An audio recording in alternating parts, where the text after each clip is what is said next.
All right, guys, what's up? Episode 2, and as you can probably are going to tell by the audio, there's only 2 of us today. Yes, sir. One of them is dealing with some stuff, and the other, I'll be blatantly honest with you, I don't know where the hell he is.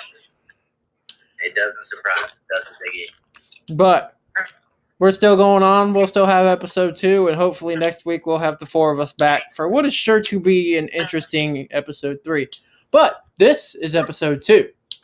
And we're going to start off with the news that just broke about 10-15 minutes ago that Dak Prescott has officially signed the franchise tender, paying him $31.4 million going into this next year. Dallas still has until July 15th to sign him long-term, but with the way this is going, I don't see that happening.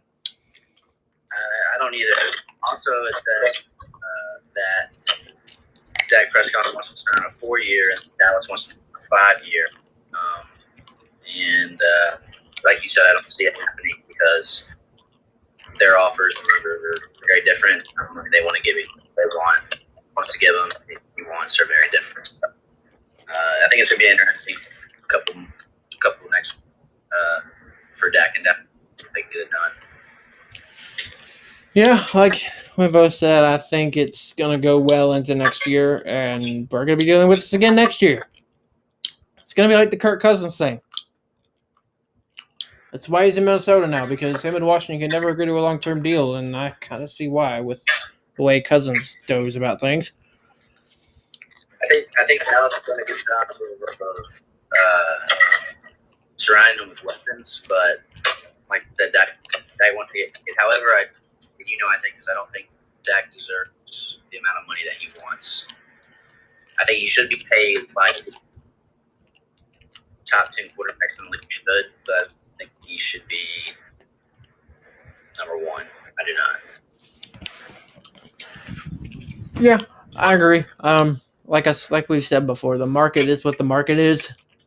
Like, I mean, the market's going to get a cultural reset when Kansas City gets Mahomes signed long term. But that's why if I'm Dallas, I'm getting that done before Kansas City gives Patrick Mahomes Exactly that money. Because if that happens before Dak gets his money, then Dallas is going to have a major problem on their hands. Yep. I don't think they'll have people. No, and then. However, I don't see another team. I don't know if another team, because correct me if I'm wrong, he could be franchise tag this year and in the following year. Correct. And so I don't see him staying in Dallas past that. No, me either. Looking into the next news topic of the day, and this may get me a little mad.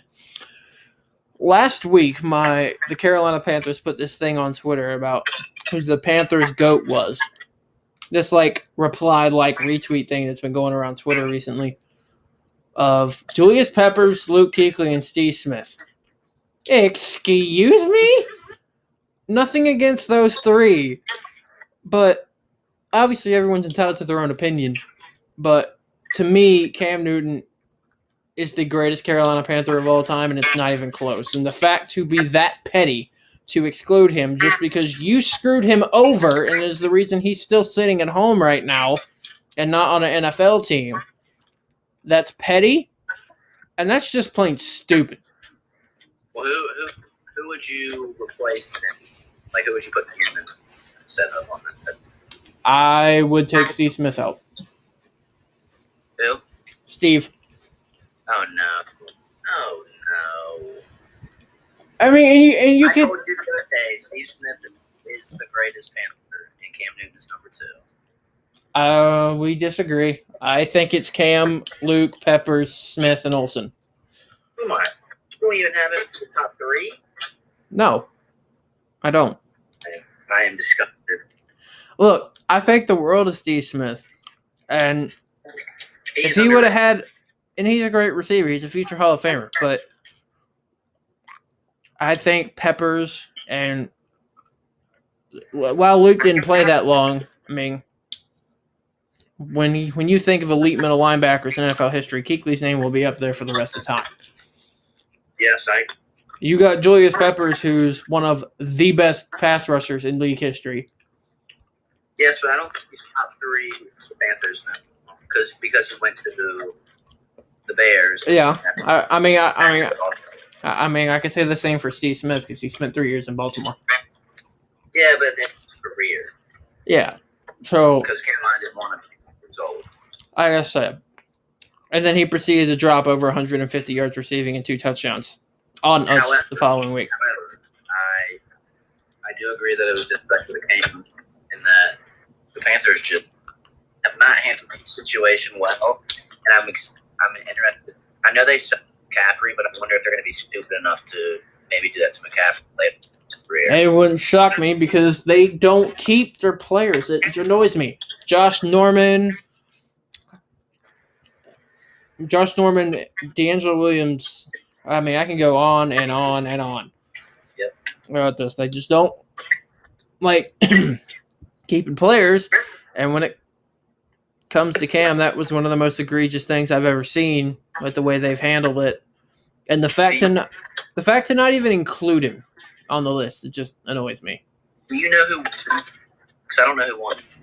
I don't really think they said anything. I think the consensus, there really isn't a consensus because if you go to the Twitter post, it's nothing but our fan base dragging them for excluding Cam off it. Yeah. If me personally, I would pick Luke over the two, but that's just because I think Luke is once in a generational type talent. Okay. And I still disagree with that. Oh, that's fair. That's fair. You don't have to agree with all everyone's opinions. That's completely fair. I think those 4 players, should be top 4, or should be in the top 5. Yeah, I mean that's. Cam I mean, to be fair, you could even make the argument that Thomas Davis should be in there too. Yes, I agree. I personally think it's Olsen just because when you thought of the 2011 to 2018 Carolina Panthers on third down, where did the ball go? Go Olsen almost every single time. Cam and him had a good time. That and he was the first tight end in league history to have back-to-back 1,000-yard receiving seasons. And I of course think Kelsey's done it 4 times in a row now. Was even worse. Could be said. Yeah, and I mean, we've gone into Carolina. Obviously, that didn't make air, but like going from Cam to Teddy Bridgewater and God knows what else with this team. Massive downgrade. And see, I've seen Panther fans out there that are going 7-9, 8-8. If they need to wake up, this team is bad. They will be bad for the foreseeable future, and that people need to realize that. It's that simple. Stop being so blind with your fandom to a team, and start looking at it with some realism, and know that this team, with the schedule, with the young talent, is not going to win more than 5 games. They won't. All right, on to the first topic, and we're going to go Chicago, just because my dad's a big Chicago Bears fan, so I figured we'd start there. Okay, so that was my topic this week, and I chose how the Bears have failed, can't find a reliable franchise quarterback since the 1985 Super Bowl season. Chicago Bears ranked last in the Super Bowl era in QB production at 48.3 out of 100. That's crazy to think about. Their quarterbacks have been in 1985, Tim McMahon, and then they had Jim Harbaugh. I'm not naming every single quarterback. These are just kind of big time names they've had. And they had Kyle Orton and Rex Grossman in the mix. That's the year they went to the Super Bowl and lost to the Bills.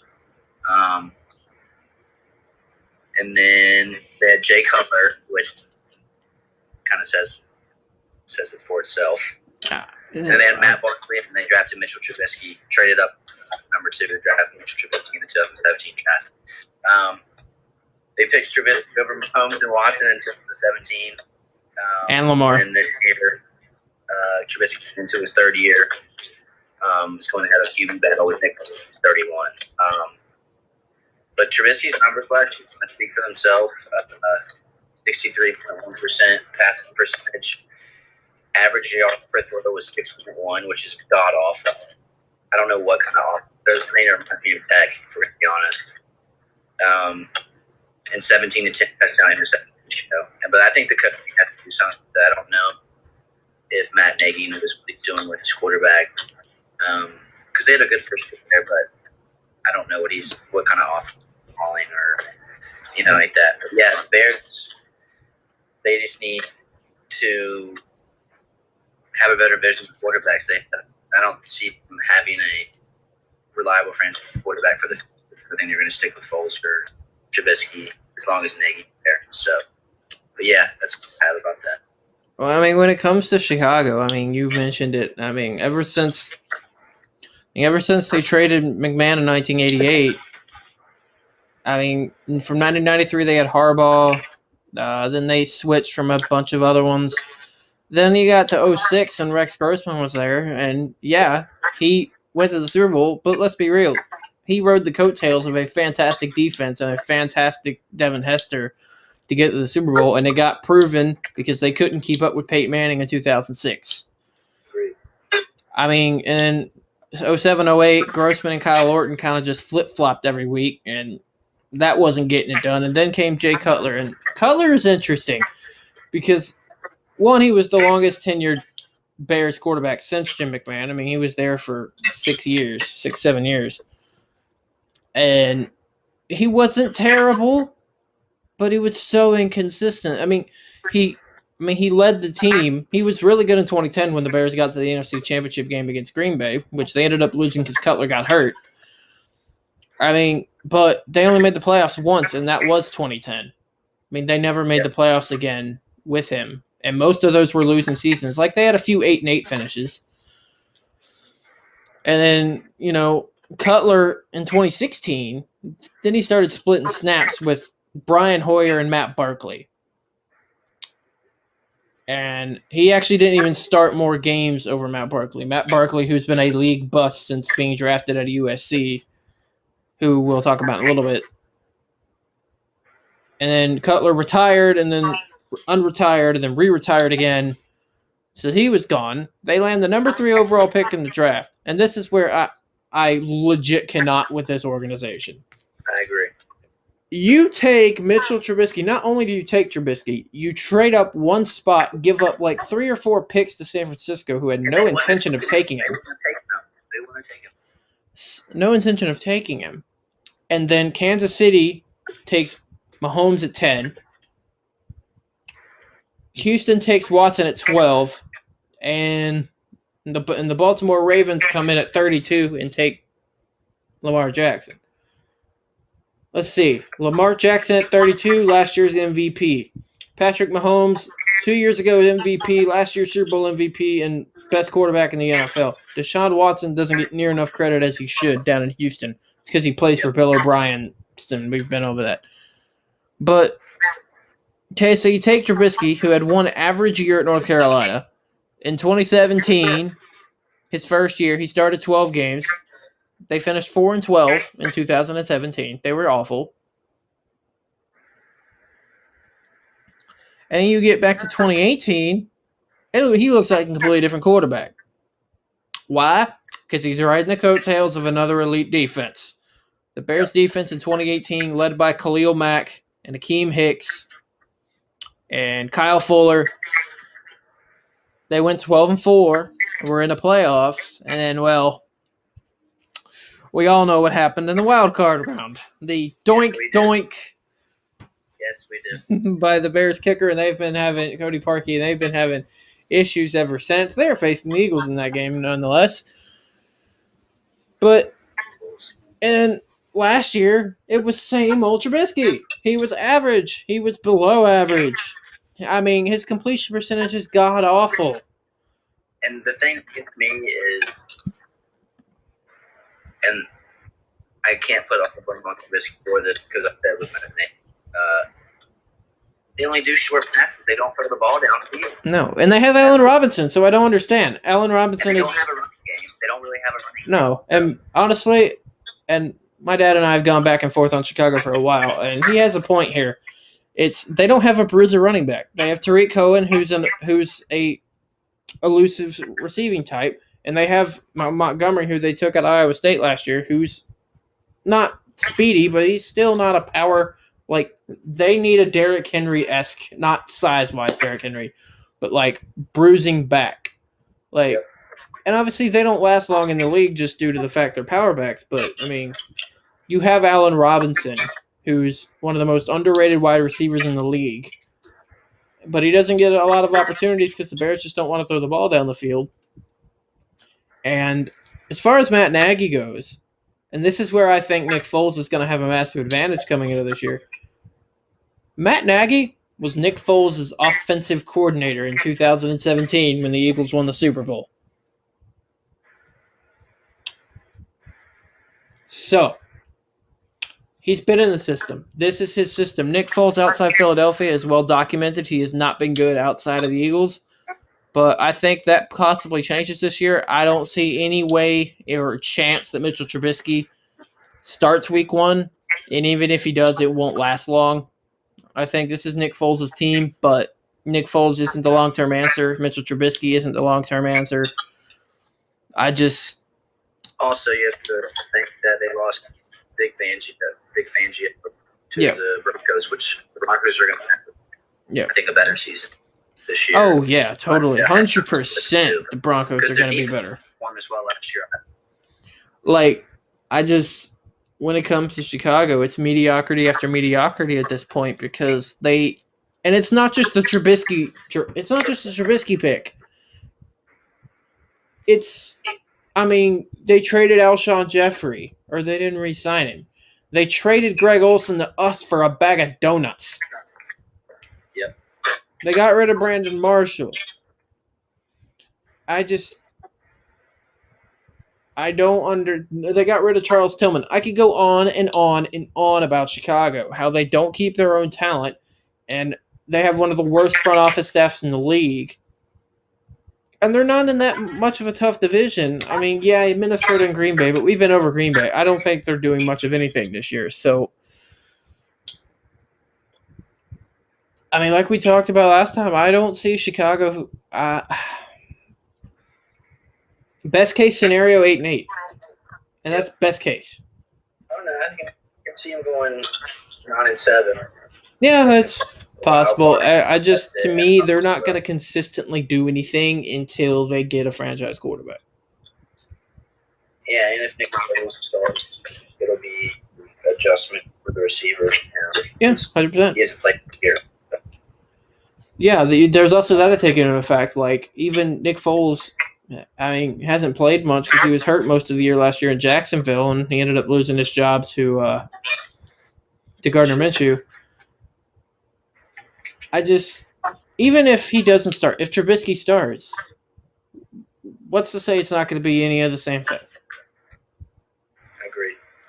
Well, it's a funny stat. Mitchell Trubisky doesn't have any pick sixes. You want to know why? Because he can't even hit the defenders with the ball.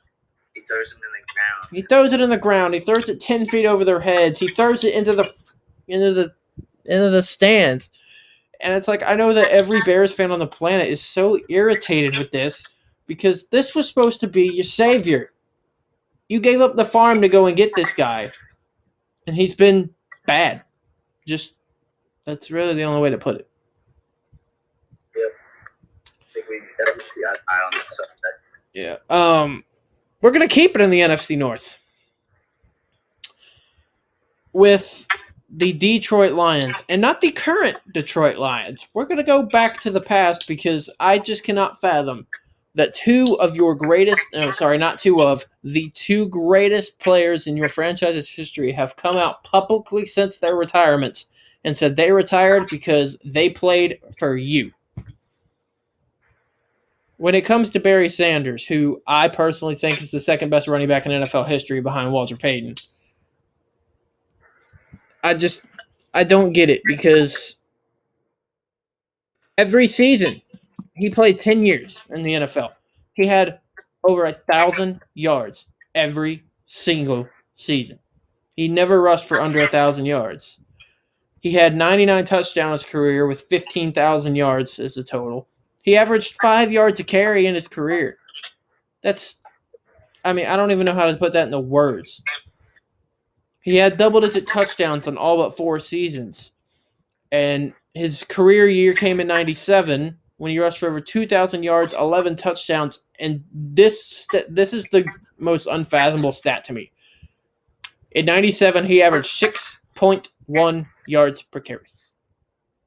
6 yards a carry. That's a bunch of second and shorts. Yep. And then after the 98 season, he retired, and everybody was shocked. And then a few years later, he came out publicly and said that it was his frustration with the Lions front office not wanting to put a winning team on the field, that they were just competent. You would think after your best player in franchise history retired and publicly outs you, you'd think you learned your lesson, right? They didn't. Yes. They did the same thing again. Because in the 2007 NFL draft, they had the number 2 overall pick. They have a lot of early picks because this franchise is about as bad as the Cleveland Browns. And they took Calvin Johnson out of Georgia Tech. Holy hell, Calvin Johnson, also known as Megatron, had over 11,000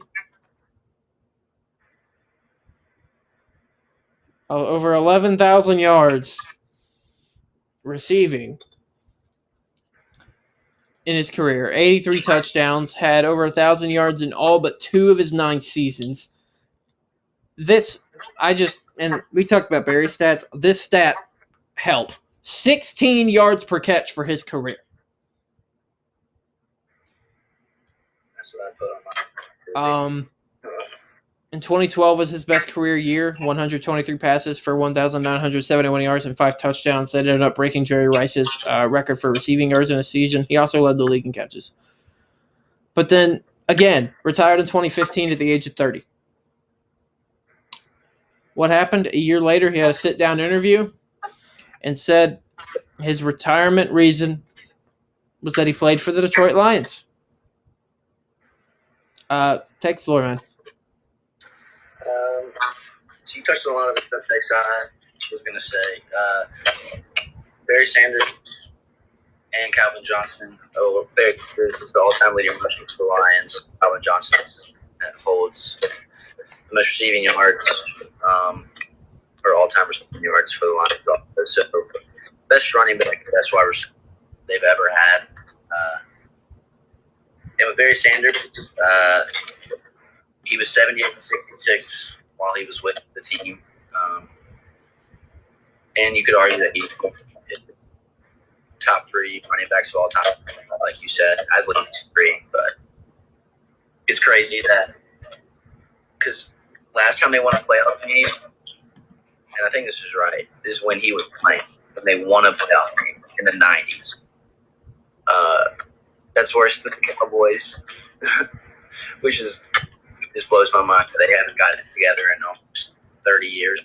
So, but yeah, that's a waste of talent they had with Barry Sanders. Same with Calvin Johnson, who had 16 catch.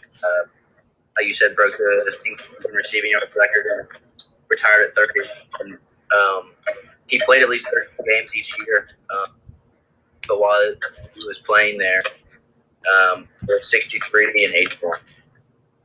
And they went 0-6 in his second year. And yes, he fight injury and all that type of stuff. But I agree with you. I think the Lions wasted the talent that they had. And I think it's really sad with Calvin Johnson because I believe if Calvin Johnson would have kept playing, that he'd be the best receiver to play the game of football. Yeah, it's just you would talk about the bad franchises, Cleveland, Chicago, and honestly, when it comes to Chicago, they're kind of more recently. But yes, I agree. And someone I didn't even put notes on just because it was pretty much obvious. They haven't done anything for Matthew Stafford either. Like you look at you of course look at Detroit. They haven't had a running game since Barry retired. I mean, and they have guys now: Marvin Jones, Kenny Galladay, T.J. Hawkinson. But Stafford's been there since 2009, and they've given him no help. They've gotten 2 playoff appearances, both which they lost in the wild card round. This team doesn't get to the playoffs. They're basically the doormat of the NFC North. Chicago, Minnesota, Green Bay step all over them every single year. They also went years without having a 100-yard rusher in a game. Yeah, Years. Not weeks, not months, years. Like, that's just. I do like how they're drafting the Ohio State's cornerback. Yeah, I think that's good. But yeah,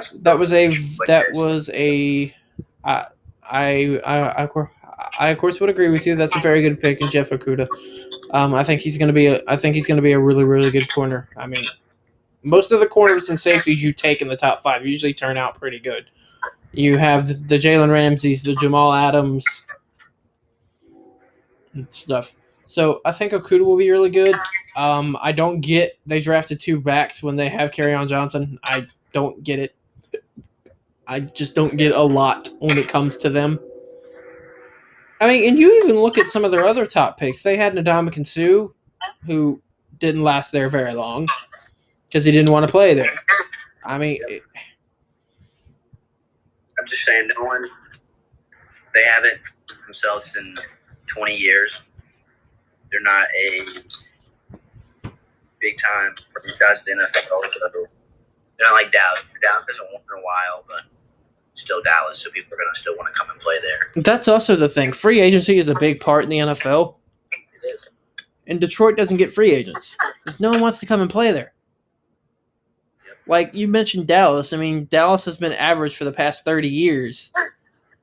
But Dallas is still the Dallas Cowboys. People will still come to want to play for Dallas. It's like Pittsburgh. It's like, I mean, the history. Yeah, like people still want to come and play for winners. Detroit's not a winner. Detroit, I don't even know if they get Thanksgiving games anymore. Like, Dallas gets prime time games. You know it's every year Detroit gets it's the Thanksgiving tradition. They get the Lions get the 12 Eastern game, and they lose it almost every single year. Yep. It's just the Thanksgiving games. They beat us in like 2016 or 17. Yeah, but I mean, it's not very often with them. Yep. I can't with Detroit, and it's just something else. Let's head on to the college ranks. Nice talk some college football. Before we get into the college football topic, I do want to talk about something. And this topic is very passionate to me. And it's the fact that, do you remember when players in the state of Virginia wanted to come to Virginia Tech? Yes. Because they don't anymore. I was like, till like 2016 when Fuente was hired? Yeah. I'm not going to really talk about like crazing into Fuente because, you know, Boot is a Tech fan and he's not here. But, and Tech is also one of the teams in this series, but it just annoys me that they can't recruit in state. Players would rather go to Virginia, UVA, who doesn't have the prestige that Tech does. It just angers me. And that's why Tech can't compete with contenders every year. On to one of the more popular programs to have a downfall. I mean, when you think of college football, you think of USC. You think of the USC Trojans. Ever since their loss in the 2005 National Championship game, they haven't been shit. Yeah, I was about to say, excuse the language, but what a shit show.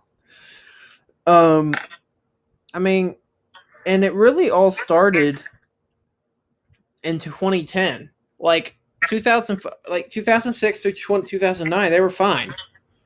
But in 2010, Here came the NCAA. Oh, by the way, the NCAA is corrupt. Let's get that straight. The NCAA is a joke. That should be made clear before we go into this. They hit them with the postseason ban for 2010 and 2011. And in 2011, they had a good year. They would have been in the Pac-12 championship game. They would have been in the Pac-12 title game against Oregon, but they weren't because they weren't eligible because they got banned. They lost 30 total scholarships from 2011 to 2013. And then they were forced to vacate all wins from 2004 to 2005, which included their 2004 national championship rout against Oklahoma. Then, this still gets me. They wiped all of Reggie Bush's stats from the record books.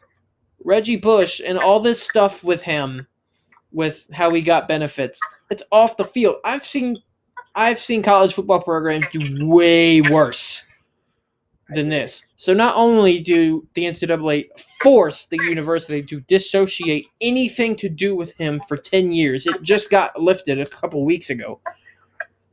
You strip him of his Heisman Trophy, which is ridiculous. If you ask any college football fan that is around my age or yours, most people are going to say Reggie Bush was their favorite player. That is atrocious. And then and everything that they've done to Reggie Bush. And I'm glad he's back at USC. Me being an Oregon fan, I do not like the Trojans, but that was still atrocious. And I mean, and they've had other seasons. 2012, they also got probation for 4 years too, just on top of all the other crap that the NCAA put on them. In 2012, they started number 1 in the country. At the end of the year, they were 7-6 and unranked. And I'll let you go on after this next topic, but USC's biggest issue isn't their on-the-field performance. It isn't their coaches. It isn't their athletic directors. Their main issue is that other teams on the West Coast, the Oregons, the Washingtons, all the teams that they're supposed to be better than are coming into their backyard and taking their recruits. Not only has Oregon done it once, they've done it twice in the past 2 years. With of course defensive end Kayvon Thibodeau and linebacker Noah Sewell. But I'll let you take it from here because this is one of the more popular downfalls. I think what they did with Reggie Bush was just unnecessary. I think to act like what Reggie did on the field never happened because of something that happened off the field. With getting benefits like that is stupid because now the big topic is talked all the time that college players, and they will in the future, get benefits off the overpaid. I think it's wrong, especially 10 years to disassociate with him and wipe all his records off the book, unfair to him, and then just to one day, hey, we want you back, and open arms like you didn't ban them. I just think it was stupid, and I don't know. I just think USC didn't handle it right. I don't think the NCAA handled it right. I think it was unfair to them, and especially to strip Heisman. I don't agree with that at all. But yeah, with USC this season though, in the preseason polls, they're ranked 19th. They have some potential with a returning quarterback and receivers. Their defense needs to be worked on a little bit, but I'm pretty sure they either are about to hire or have to hire a defensive coordinator. But then again, you have to realize they went 5-7 and 8-5 in the last season. So a little bit inconsistent. But most important, like you said, they're in the playoffs. So they have Utah, who's almost, and I think should have made the playoffs. They lost that last year. And then, most importantly, who's the clear cut fit Pac-12 in the preseason polls? They're ranked 6th. They don't have Justin Herbert anymore, but teams just stacked all together. They have a solid defensive line, a solid offensive line, a new quarterback, but like I said, the amount of weapons they have on that team is just ridiculous. And so I think Oregon has a good chance to, if they,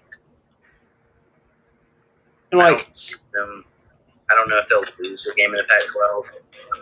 If they can go into the Pac-12, I can see them making the playoff. But yeah, just overall though, I don't see them winning the Pac-12 this year. I kind of see them having like an 8-5 type season, type thing. But like you said, since the national championship game they won, they've been hit. They were hit hard with by the NCAA, which hurt them a lot. Like I said, I don't think that they're going to return back to that status anytime soon. So. I mean, and they've got promise on offense. They've got Kyle Ford and Amon-Ra St. Brown and Brew McCoy, this freshman that had this massive issues going into his recruitment. But and they play in the Pac-12. And more importantly, they play in the Pac-12 South. The Pac-12 North is by far the tougher of the two divisions in that conference.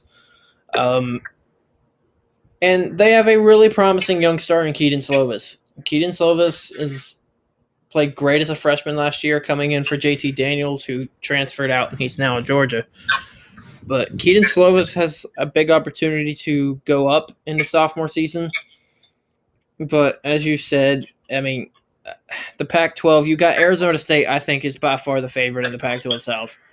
You got Jaden Daniels, and yes, and of course, yes, they did lose Ayuk, but they're coached by Herm Edwards, and he is such a good coach. Arizona State, I personally think Utah drops off because they lost a lot in the NFL draft. They lost a lot on defense. They lost a lot on offense.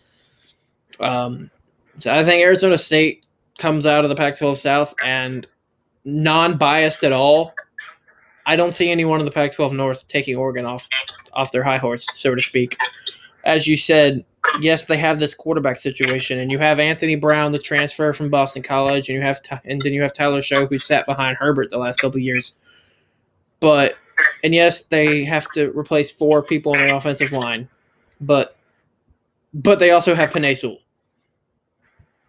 who's the best offensive tackle in the country and one of the better NFL prospects at that position in years. You have all the receivers are coming back. They did lose. They did lose a tight end, but it's defense with this team. I mean, they barely lost anyone. They're returning. They have 3 5-star freshman recruits coming in on defense. Kayvon Thibodeau is coming back. Jordan Scott's coming back. Kayvon Thibodeau dirty. Kayvon Thibodeau is a bad man. They have Holland, who's supposed to be a first-round pick. I mean, their defense is stacked. Yep. Oregon season, if it happens, of course, because we still have uncertainty with the college football season. That game against Ohio State is going to say a lot. I don't expect them to win that game, but it's going to say a lot. Is that the first game of the year? It is week 2. Okay. They are opening with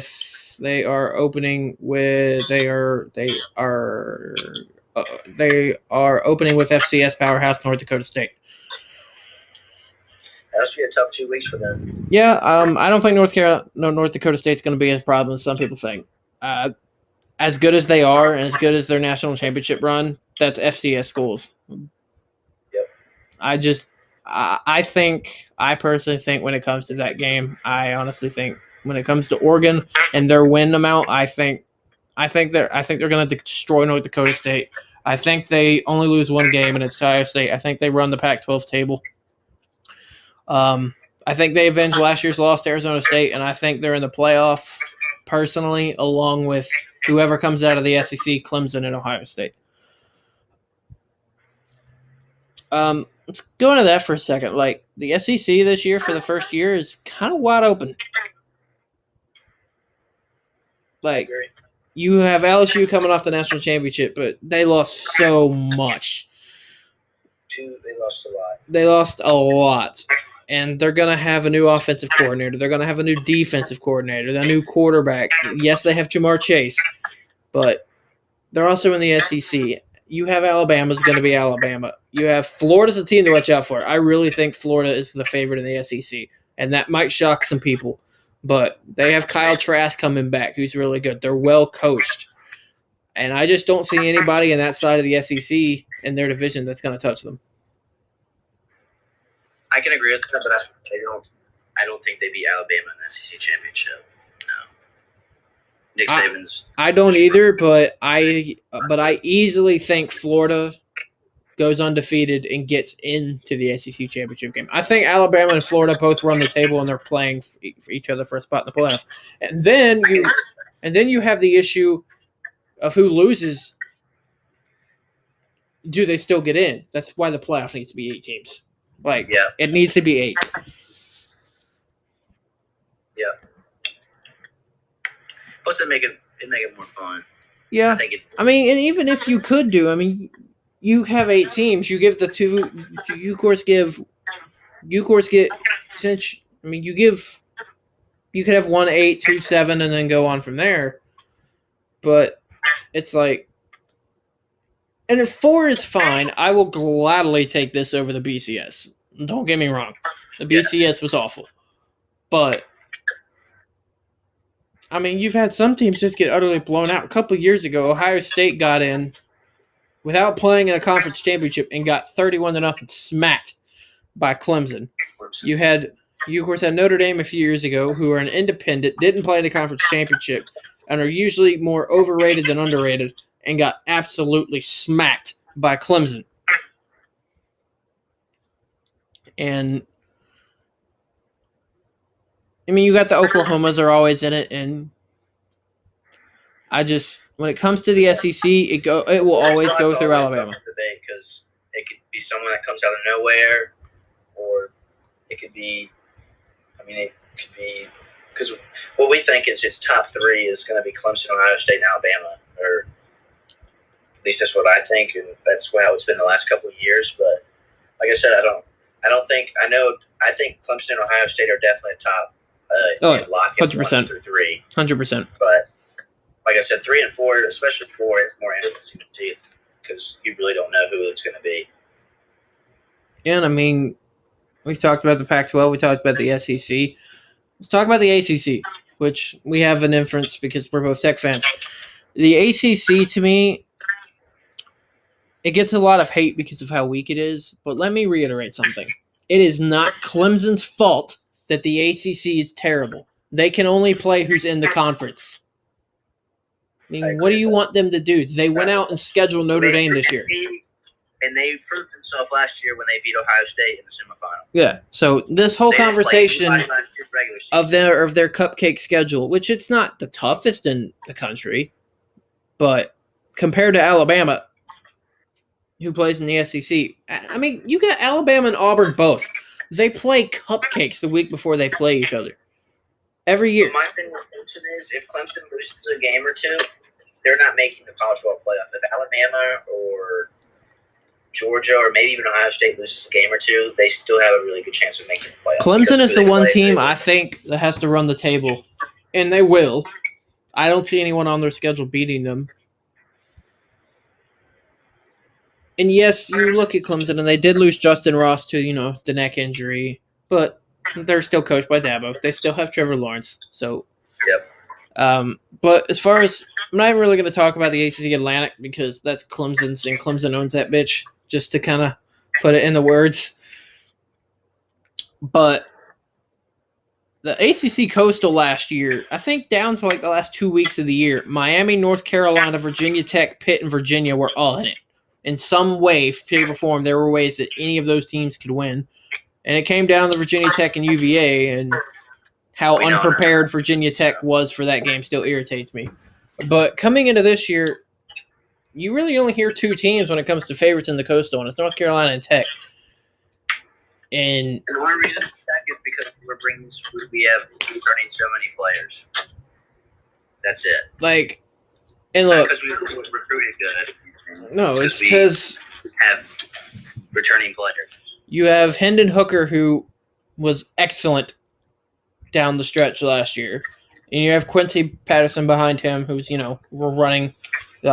Respect to Quincy Patterson because he almost went into Notre Dame and beat him. You were they and then they had some more transfers. DeMont Hazelton, which hurts, but they still have Trey Turner, and they finally have somewhat of a run game for the first time since. But I told you 3 times before, if Buddha was here, he was great. And then we'll stop talking about the because I don't want to get into this. Look, I want to say it for the last subject topic, but they got to change that offense.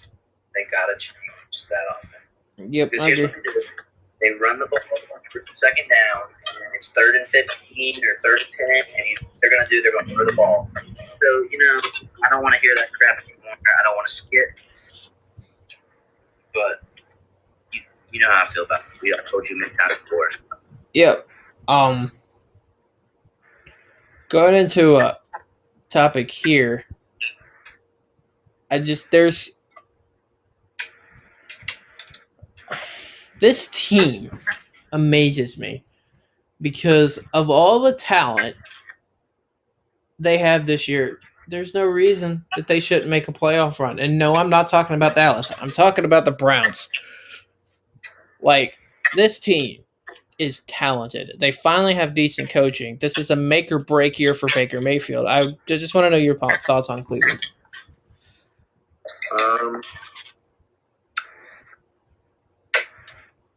I think Cleveland tops is going to be 9-7. I mean, they have the Ravens and Steelers in their division. Yeah, that also hurts. I don't even see them making I don't even know if they could go 9-7 because they didn't even get a wild card. I could be wrong. Last year, going in, I do have to give them some credit because they had a lot of hype coming into the season. Super Bowl fiction, people hyped them up because they got Odell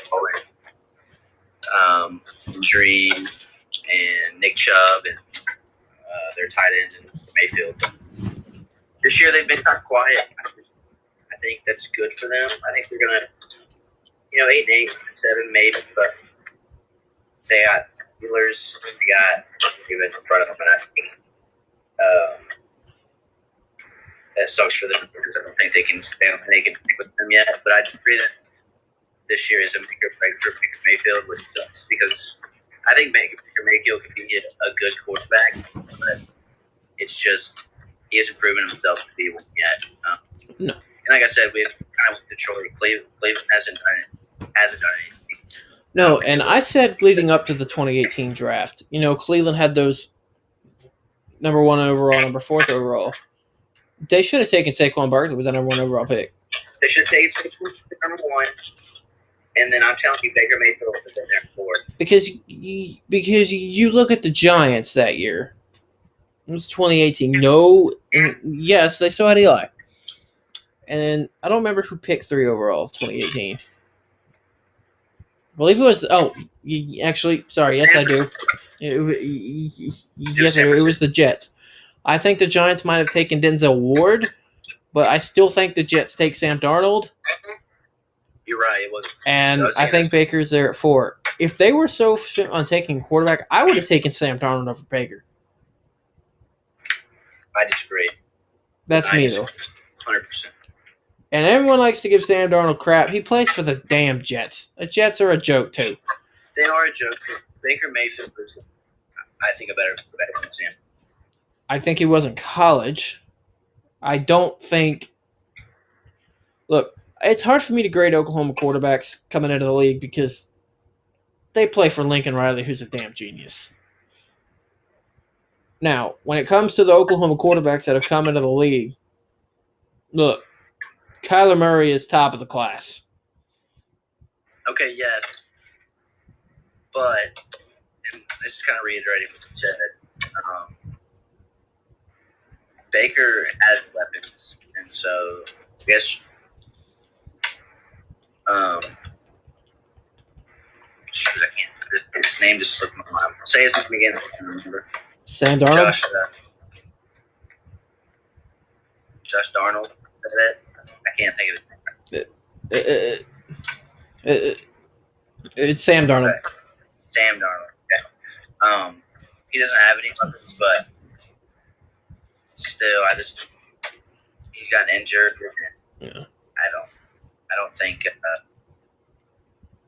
he's better than Baker Mayfield. No, I disagree. That's fair. I mean, just that whole thing. I mean, you look at Saquon, who had that incredibly first year, and he was hurt a lot last year, but he was still insanely good. He's the only thing the Giants have going for them. I hate. I hate that. Same with Christian McCaffrey and the Panthers. Oh, agreed. I mean, and you could use, and some people will say Derrick Henry, but I think Barkley and McCaffrey are the two best in the league. Yes. I mean, that's not even coming from bias as a Panthers fan. Like, if you don't put McCaffrey in your top three as running backs in the league, I don't know what to say to you. I don't know what to say to you. Personally, I would not put Derrick Henry at 3. I would put Zeke at 3, but I disagree. That's a different time, but I can argue that all day. I think I'll let you and Buddha argue that at one point. I would. But I mean, as far as running backs go, to me, it's McCaffrey and Saquon in that order. If you ask a Giants fan, they're going to tell you it's Saquon at first. I mean, it just depends on who you ask. But it's the same thing. I think Cleveland should have taken Saquon Barkley. I was adamant about it before the 2018 draft. I said it after the draft. I said it last year. Saquon Barkley is a generational talent, and Cleveland passed on him. And I know it's a crime to take running backs that high. They should have. I get it. But look what happens when you take a running back high. Saquon, Zeke, McCaffrey, Adrian Peterson. I could go on and on about the really high draft picks for running backs. And yes, it's a very easily... Their market isn't that big. So they can be... I mean, it's big, but I'm saying that running backs in general, they're going to get as picked as much as the receiver. It's a very replaceable position, as Carl has said before. It's a very replaceable position. But let's be real. You don't find elite running back talent just lying around. I agree. I mean, you take Derrick Henry example. He was a second-round pick, but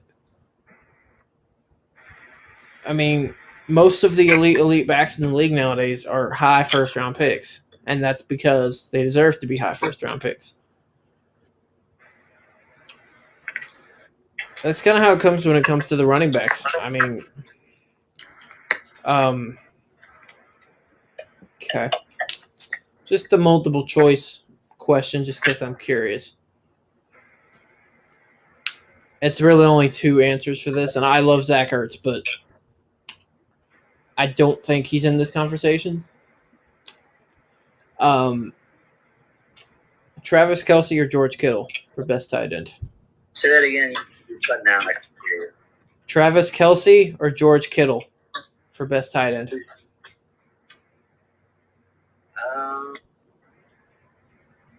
I will say George Kittle, and here's my reason. Travis Kelce had Patrick Mahomes. True.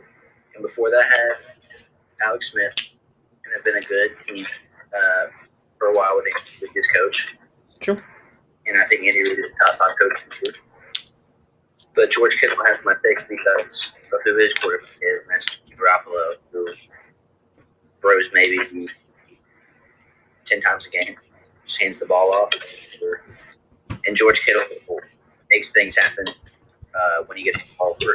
For example, since game when pretty sure this final score was like 56, 53, or 53, something like that. And there was like 20 seconds left. They'll just carry 3 minutes back and they won the game. But yeah, I agree. I think George Kittle is better than Travis Kelce just because what he has to work with and how he gets numbers with how he what he works, and then what he does with the ball too. You catch. So I agree. I think personally, I would take Kittle over Kelsey, but I think Kelsey is the all around.